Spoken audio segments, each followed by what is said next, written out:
इस संसार में सबसे बड़ा पाप क्या है? कोई कहेगा असत्य, कोई कहेगा छल, तो कोई कहेगा लालच। नहीं, संसार में सबसे बड़ा पाप है नारी का असम्मान, नारी का मान भंग करना। क्योंकि ये अपराध केवल नारी के शरीर को ही नहीं, उसके मन और उसके आत्मा पर भी प्रहार करती है। फिर प्रश्न ये उठते हैं कि जिसने भी ये अपराध किया है उसे दंड क्या दिया जाए? फिर कोई कहता है शारीरिक पीड़ा, कोई कहता है मृत्यु दंड। किंतु इस अपराध का दंड निश्चित करने से पूर्व क्या ये जानना महत्वपूर्ण नहीं है कि अपराधी है कौन? अब आप कहेंगे कि सरल सी बात है, वही पुरुष जिसने स्त्री का मान भंग किया। किंतु क्या ये पूर्णतः सत्य है? क्या स्वयं के अपमान के लिए, स्वयं के सम्मान को खोने के लिए कभी कभी नारी स्वयं उत्तरदायी नहीं हो सकती? सोच के देखिए, सम्मान खोने से बचने के लिए पहले सम्मान की सीमा पर दृष्टि रखना आवश्यक है। रावण सीता का हरण इसलिए कर पाया क्योंकि सीता ने भोलेपन के कारण रावण का उस सीमा को लांघना सरल कर दी।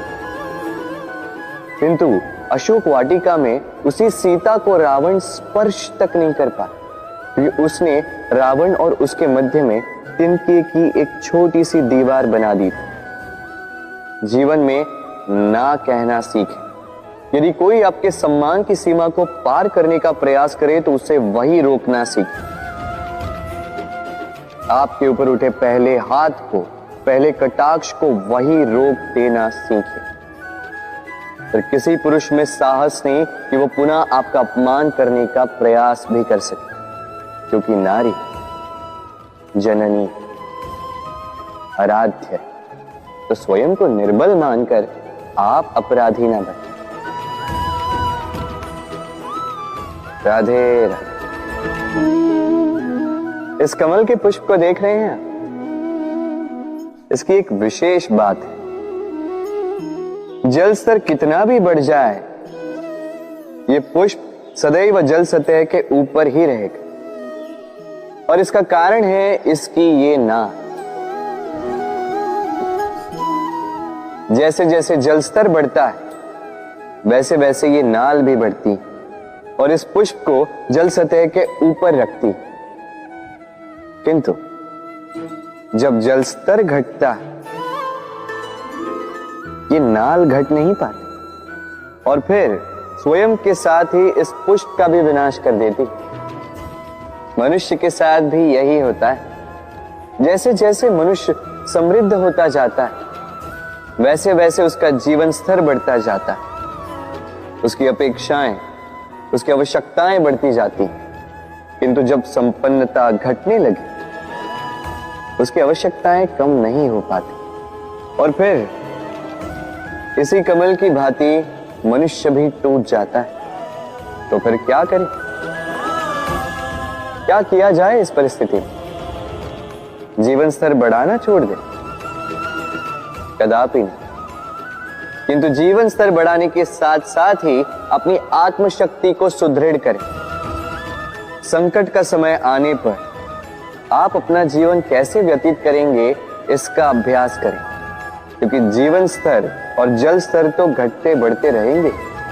ये आप पर निर्भर करता है कि आप इन दोनों के बीच का तालमेल कैसे सुनिश्चित करते हैं। राधे राधे। इस हीरे को देख रहे हैं आप? लाखों करोड़ों वर्षों तक धरती के गर्भ में रहने के पश्चात ये इतना कठोर बनता है। किंतु जब खान से निकाला जाता है कोयले की ही भांति होता है, श्वेत, कठोर, निस्तेज। किंतु जब इसे तराशा जाता है तब इसे तेज प्राप्त होता है और तब ये अपना मूल्य बढ़ाता है। संसार में मनुष्य के साथ भी यही होता है। मनुष्य की बुद्धि, मेधा, अनुभव उन वर्षों के कारण नहीं बढ़ती जो वर्ष हमने हमारे जीवन में व्यतीत किए, बल्कि उन क्षणों से निखरती है जब हमने कठिनाइयों का सामना किया, चुनौतियों का सामना किया, संकटों का सामना किया, छल और पीड़ा से। इसलिए यदि आपके जीवन में आपके सामने संकट आए, चुनौतियां आए, पीड़ा आए, तो उसे भयभीत मत होइएगा, उसका स्वागत कीजिए, क्योंकि यही परिस्थितियां आपको वो अनुभव देगी जो आपको प्रबुद्ध करे। राधे राधे। प्रकृति ने हर जीव में एक भाव भरा है ताकि वो निश्चल ना रहे, कुछ न कुछ कर्म करता रहे, और वो भाव है भूख। संसार में हर जीव, हर पशु, पक्षी, प्राणी परिश्रम करता रहता है अपनी इस भूख को मिटाने के लिए। परंतु क्या अन्य जीवों की भांति मनुष्य की भूख भी पेट तक ही सीमित रहती है? तन की भूख मिटाते मिटाते कब ये भूख मन और माया की तृष्णा में बदल जाती है पता ही नहीं चलता। और अधिकतर ये तृष्णा धन संग्रहित करने तक ही रह जाती। अपना जीवन जीना छोड़कर किसके लिए ये धन संग्रहित कर रहे हैं? आने वाली पीढ़ी के लिए। बड़ी विचित्र बात। अपना जीवन जीना छोड़कर धन संग्रहित करते करते अपने जीवन का सुख भी मिटा रहे हैं और आने वाली पीढ़ी को कर्म करने से भी बाधित कर। पूत कपूत तो क्यों धन संचय, पूत सपूत तो क्यों धन संचय। अपनी संतान को संस्कार दीजिए, धन नहीं। यदि संतान संस्कारी हो तो अपना स्वयं का एक संसार बना लीजिए। यदि असंस्कारी हो तो आपका बना बनाया संसार यूं ही नष्ट कर दे। इसलिए जीवन में यदि कुछ संचय करना है तो ज्ञान संचय कीजिए, प्रेम संचय कीजिए, और मेरे साथ प्रेम से कहिए राधे राधे। जीवन को रथ कहा जाता है, किंतु क्यों? अब आप कहेंगे कि इसलिए क्योंकि जीवन भी रथ की ही भांति चलता रहता है। किंतु कभी आपने इस रथ को समझने का प्रयास किया? रथ में आगे अश्व होते हैं और पीछे पहिए। ये अश्व आपके कर्म और ये पहिए कर्मफल। ये अश्व जहां जाते हैं, ये पहिए उसी के पीछे पीछे आते हैं। यदि आपके अश्व यानी आपके कर्म शुभ सरल मार्ग पर चले तो आपकी यात्रा आनंदमयी होगी। यदि दुष्कर्म के बुरे पथ पर चलें तो आपकी यात्रा गड्ढों और झटकों से युक्त होगी। अब चयन आपका। आप क्या चाहते हैं? आपकी यात्रा आनंदमयी हो या पीड़ादायी? अपने कर्मों के अश्वों को नियंत्रण में रखें। फल का पहिया सदैव आपको मधुर रास ही देगा। राधे राधे। बताइए श्रेष्ठ कौन? रेशम के धागे बनाने वाला या उन धागों को बुनकर वस्त्र बनाने वाला? निश्चित रूप से वस्त्र बनाने वाला। अब बताइए श्रेष्ठ क्या है? माटी को पूरे तट पर बिखेर कर रख देने वाली बाढ़ या उस माटी को समेट कर उसी से एक मूर्ति बनाने वाला मूर्तिकार? निश्चित रूप से मूर्तिकार। अब बताइए श्रेष्ठ कौन है? देवताओं और दानवों का वो दल जिन्हें अमृत प्राप्ति के लिए इस संसार में हलाहल फैला दिया, या वो महादेव जिन्होंने इस हलाहल को सूक्ष्म करके अपने कंठ में समाहित कर लिया? निश्चित रूप से महादेव श्रेष्ठ। इसी प्रकार संसार में छोटी छोटी बातों को बड़ा करने वाले श्रेष्ठ नहीं होते, क्योंकि छोटी छोटी नोकझोंकों को द्वंद्व में परिवर्तित करना बड़ा ही सरल है। किंतु श्रेष्ठ सदैव वो होता है जो बड़े से बड़े युद्ध को समझौता बनाकर समाप्त कर दे। राधे राधे। संसार में सबसे कठिन कार्य क्या है? कोई कहेगा पर्वत पर चढ़ना, कोई कहेगा तैरना, कोई कहेगा उड़ना, किंतु क्या ये वास्तव में कठिन है? असल में देखा जाए तो बस ये थोड़े भिन्न है। जो कर्म हमारे लिए करना थोड़े भिन्न हो, हम उसे कठिन समझ लेते हैं। जैसे तैरने की कला भिन्न है।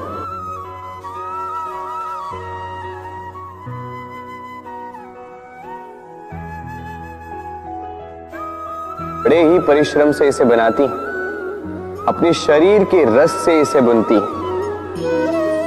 क्या आप इसका उद्देश्य जानते हैं? आखिर मकड़ी इन जालों में नन्ही कीटों को फंसाकर उन्हें अपना भोजन बना लेती है।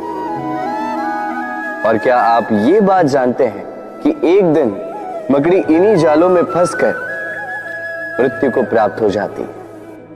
बताइए क्या करते हैं आप इन जालों के साथ? दिखते ही हटा देते हैं इनका अस्तित्व, है ना? दूसरी ओर चिड़िया का घोंसला। चिड़िया भी बड़े परिश्रम से इसे बनाती है,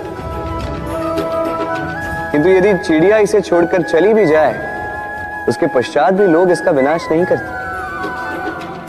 कारण क्या? कारण यह है कि इसका निर्माण जीवन के संचयन के लिए किया गया था, आखेट के लिए नहीं। स्मरण रखिएगा, जीवन में आपका परिश्रम कितना भी अधिक हो, यदि आपका लक्ष्य शुभ ना हो तो आपको भी विनाश पाना ही होगा। तो सृजन करते रहिए और मगन होकर कहिए राधे राधे।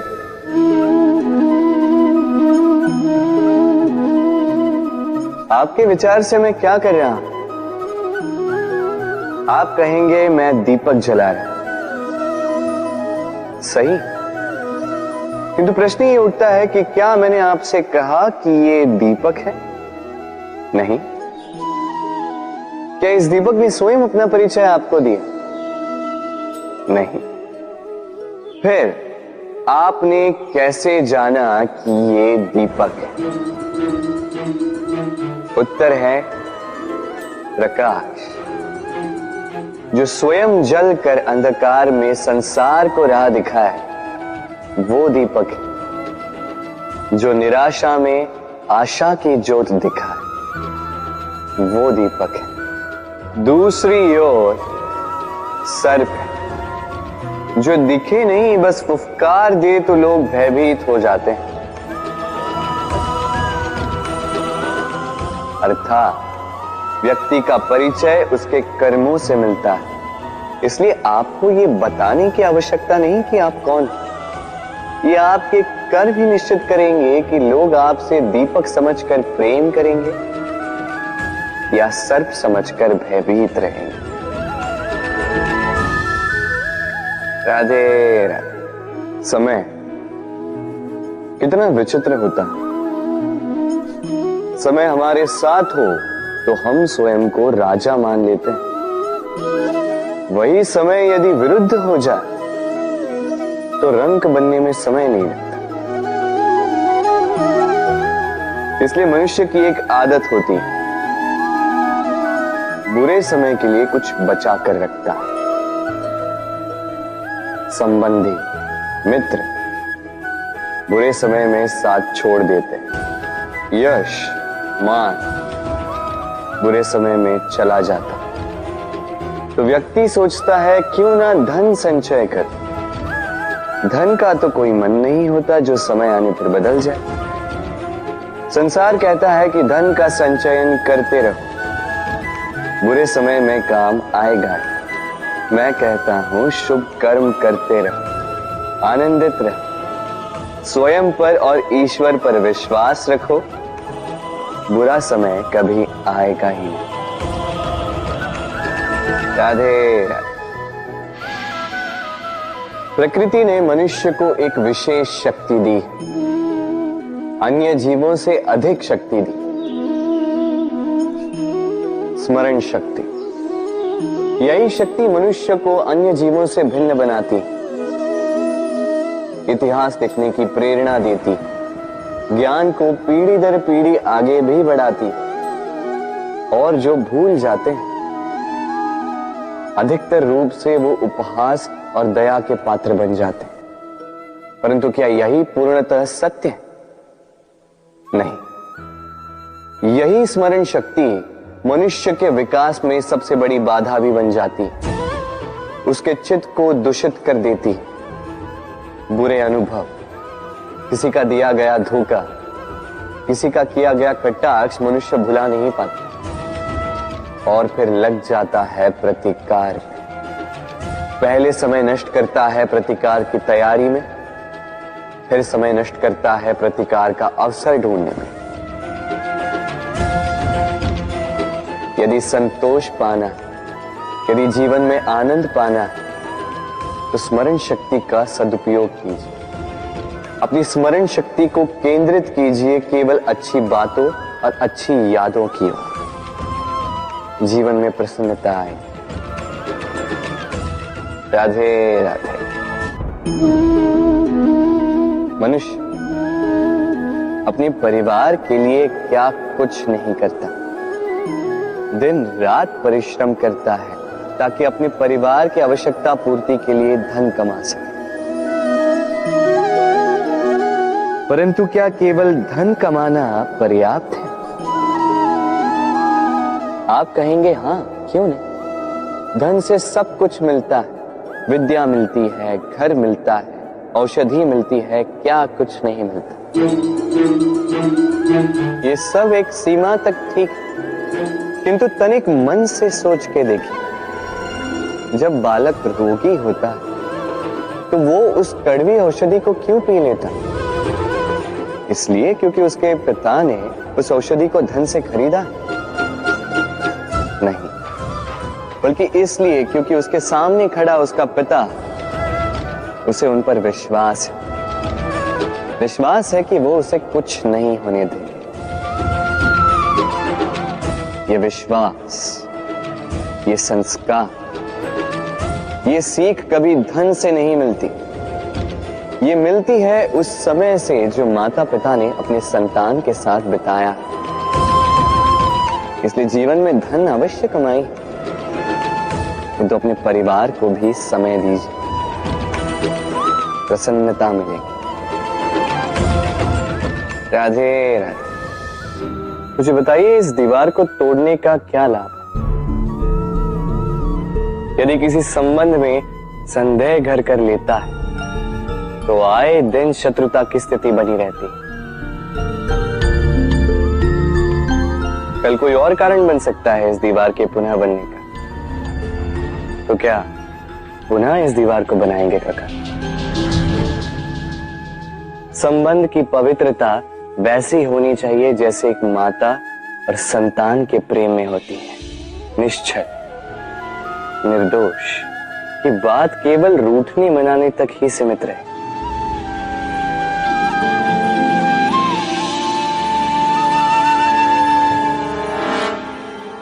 और कोई भी घुसपैठिया आकर भावों को दूषित न कर पाए। ना कोई वस्तु, ना कोई परिस्थिति, ना कोई व्यक्ति, कोई उन्हें अलग न कर पाए काका। सोचिए, यदि ये दीवार पुनः बननी है तो इसे तोड़ा ही क्यों जाए?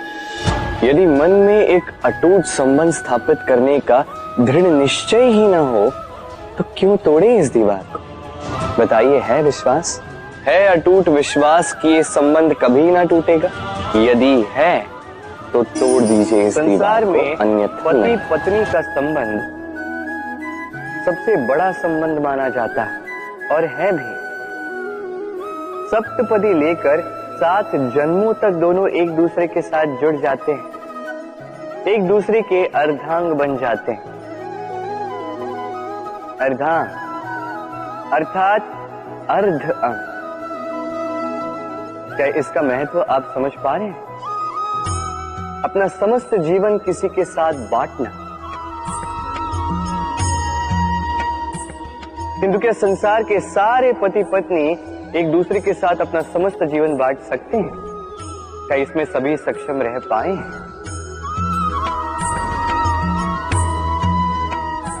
अपना जीवन किसी और के साथ बांटने के लिए सबसे महत्वपूर्ण बात है स्वीकृति, स्वीकार करना।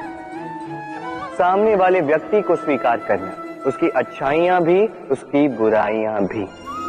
संपूर्णतः रूप से व्यक्ति को स्वीकार करना होगा, तभी ये संबंध बढ़ेगा, तभी ये संबंध और भी सुंदर बनेगा। एक दूसरे के दोष ढूंढना, उन्हें गिनाना, ये केवल और केवल एक ही कार्य करता है, इस संबंध के जीवन का नाश करता है। बस बदले में होना ये चाहिए, एक दूसरे के दोष समझकर उन्हें आभास करवाए बिना उन्हें सुधार देना चाहिए, उनकी कमियों को उनकी शक्ति बना देनी चाहिए। यही तो होता है दाम्पत्य, यही होता है बुराइयों का दमन, और यही होता है गुणों का उदय। राधे राधे।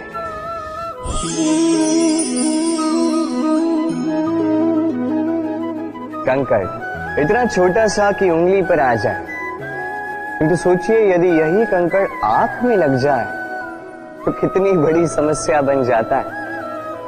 अब सोचिए ये कंकड़ आपके मार्ग में है, आप पादुकाएं पहनकर बड़ी सरलता से आगे निकल जा सकते हैं, किंतु यदि यही कंकड़ आपके पांव और पादुकाओं के बीच फंस जाए तो आप ठीक से चल नहीं पाएंगे, भले ही वो मार्ग पुष्पों से भरा क्यों न हो। अर्थात आप बाहर की समस्याओं से, उन चुनौतियों से लड़ सकते हैं, भीतर की नहीं। भीतर की समस्याओं से लड़ना अत्यंत कठिन होता है, इसलिए सर्वप्रथम आप भीतर से शक्तिशाली हो जाइए, भीतर से पूर्ण हो जाइए, फिर आप इस संसार के समस्त समस्याओं और चुनौतियों से लड़ सकते हैं, आप विजयी हो सकते हैं। राधे राधे। प्रेम, ये प्रेम इस संसार में किसे नहीं भाता, हर किसी ने प्रेम का अनुभव किया ही, हर कोई जानता है ये प्रेम कितना सुंदर है, क्यों ना? ये प्रेम भाव इस संसार में सबसे शक्तिशाली भाव है। अब हर शक्ति के साथ आते हैं कुछ उत्तरदायित्व। अब जैसे ही ये उत्तरदायित्व हमारे जीवन में आते हैं, हम सर्वप्रथम प्रेम को भूल जाते हैं, फिर हमें ये प्रेम, ये बोझ लगने लगता है। किंतु इस संसार का सत्य तो यही, हर प्रसन्नता के साथ उत्तरदायित्व आएंगे जिसका पालन हमें करना ही होगा। अब यदि मैं आपको उदाहरण दूं, आपके बगीचे में आप चाहते हैं कि एक सुंदर सा पुष्पों से भरा हुआ वृक्ष आए, तो सर्वप्रथम उसके लिए आपको जल और धूप का आयोजन करना होगा, उसके जड़ों पर दीमक ना लगे ये आपको सुनिश्चित करना होगा, उसके आसपास उगी खरपतवार वो आपको हटानी होगी, उसी के पश्चात तो आपके उस बगीचे में वो सुंदर पुष्पों से भरा वृक्ष आएगा। क्यों? इसी प्रकार होता है प्रेम भी। सर्वप्रथम आपको इसमें समर्पण का खाद जल डालना होगा, अविश्वास और संदेह, इसकी खरपतवार आपको हटानी होगी, और विश्वास की ये जड़ें कभी न दुर्बल पड़े ये आपको सुनिश्चित करना होगा। उसी के पश्चात प्रेम का वास्तविक सुख आप अनुभव कर पाएंगे। राधे राधे। प्रेम, प्रेम क्या है सभी जानते हैं। सामान्य रूप से ये प्रेम आकर्षण से प्रारंभ होता है और इसमें कुछ भी बुरा नहीं है। महत्वपूर्ण बात यह है कि इस प्रेम का लक्ष्य क्या है, जिससे आपने प्रेम किया उसे पा लेना या ना पाने के कारण स्वयं को विचलित कर इस संसार से मुख मोड़ लें।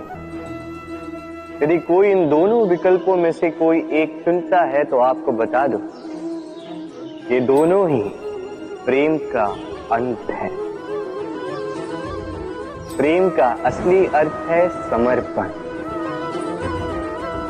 संपूर्ण निस्वार्थ समर्पण। ऐसा प्रेम जिसमें जिनसे आपने प्रेम किया उसको पाने की प्रसन्नता आपका लक्ष्य नहीं,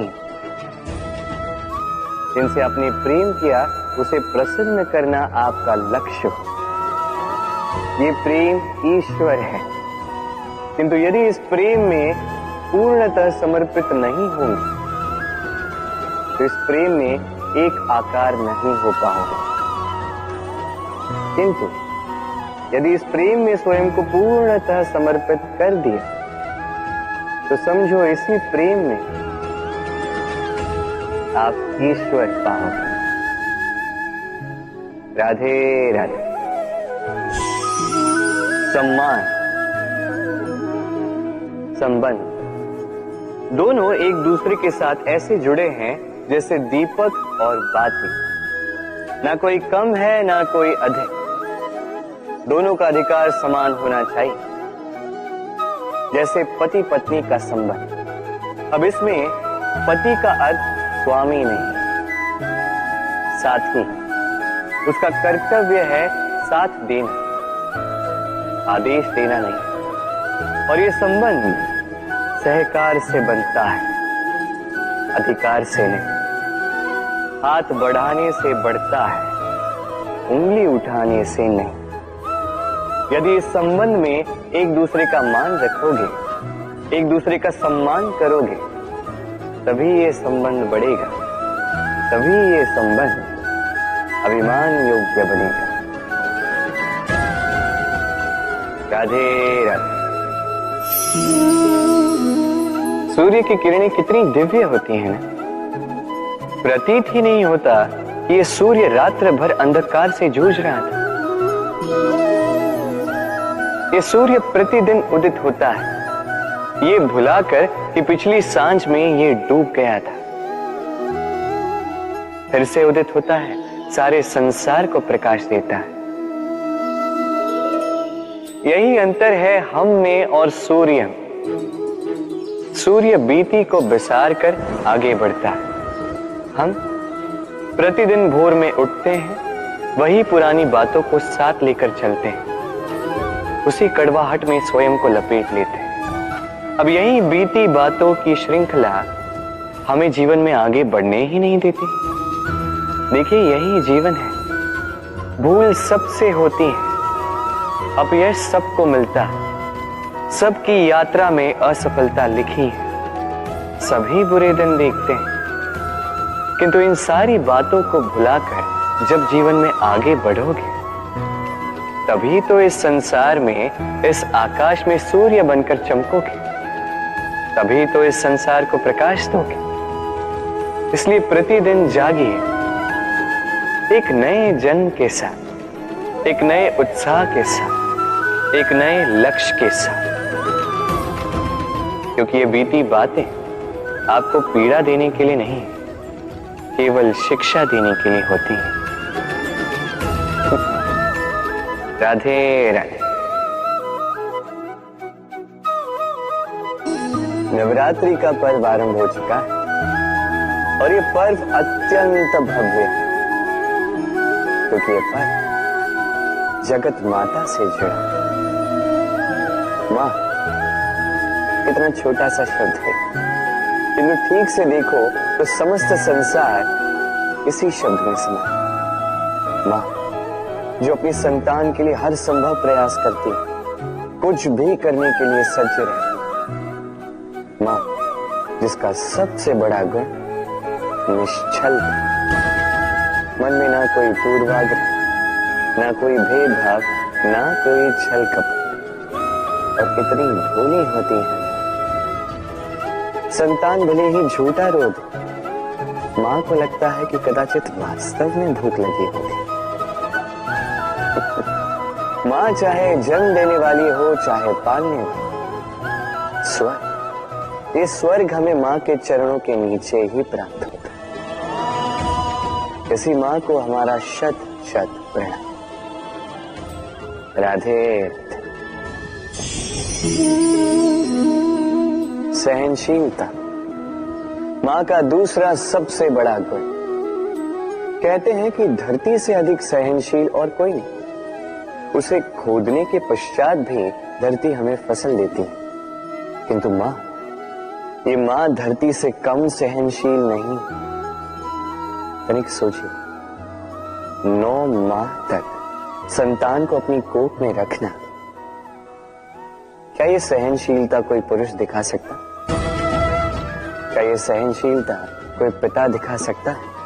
स्त्री में शील भले, सहनशीलता की परिभाषा उसे मां बनने के पश्चात प्राप्त होती है। स्वयं का अस्तित्व भुलाकर संतान का अस्तित्व बनाती है। शिशु की लात खाकर भी आनंद से उसे दूध पिलाती है। ये होती है मां। और इसी मां जननी को हमारा शत शत प्रणाम। राधे राधे। मां का एक और सबसे महान गुण, स्वयं को ढालने की अद्भुत शक्ति। जिस प्रकार एक मां स्वयं को ढाल सकती है और कोई नहीं कर सकता। मां एक महानदी की भांति है, जिसकी ऊर्जा असीमित है, किंतु अहंकार बिल्कुल नहीं। जिस प्रकार एक नदी ढलान के अनुरूप मुड़ जाती है, उसी प्रकार एक मां अपने संतान के अनुरूप ढल जाती है, चाहे जैसी भी परिस्थिति हो।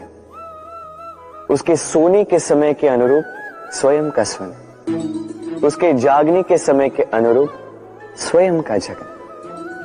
संतान की इच्छा का भोजन वो स्वयं का मनपसंद भोजन बना लेती।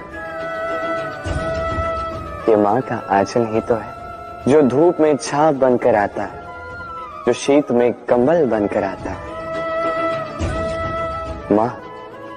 मां ऐसी होती है कि संतान की निद्रा ना टूटे, इसलिए एक करवट सोने का अभ्यास कर लेती है। और इतना स्वयं को केवल वही ढाल सकती है जो संतान की ढाल बन सकती है। इसी मां को हमारा शत शत नमन। राधे राधे। मां के 2 और सबसे महान गुण, साहस और संबल।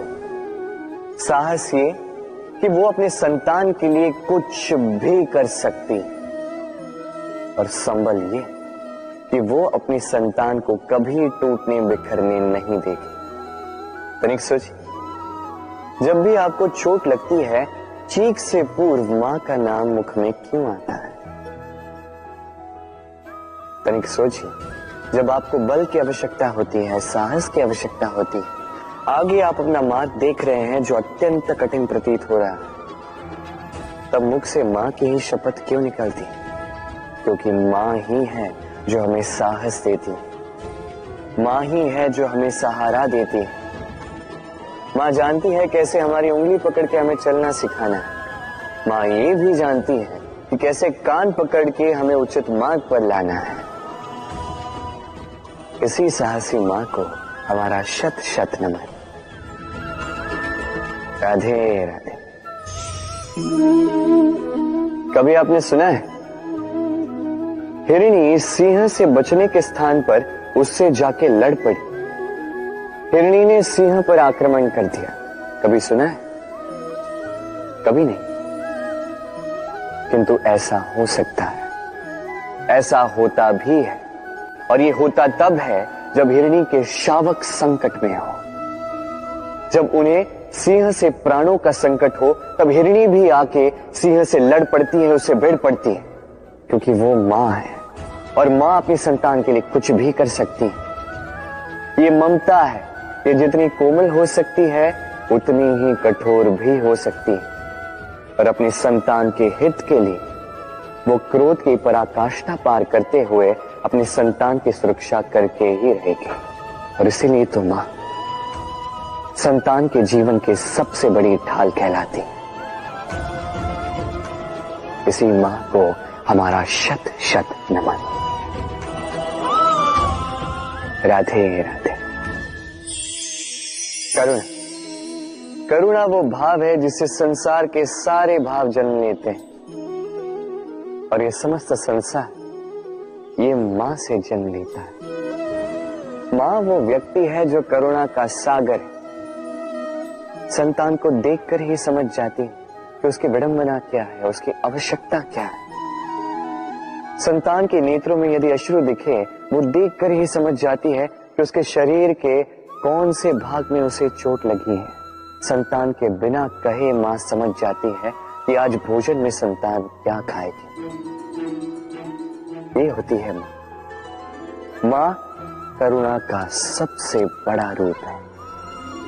और आज के युग में मनुष्य जो है, थोड़ा भी आगे क्यों ना निकल जाए, मां को तो पीछे ही छोड़ देता है, मां को भूल ही जाता है।